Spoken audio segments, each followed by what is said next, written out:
भास्करबिम्बे दीप्तं दैवं भास्करबिम्बे दीप्तं दैवं लोचनमध्ये सुप्तं दैवं चितकरमण्डल गुप्तं दैवं दैवं दैवं चितकरमण्डल गुप्तं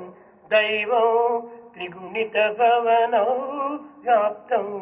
दैवं त्रिगुणितभवनौ व्याप्तं दैवं दैवं दैवं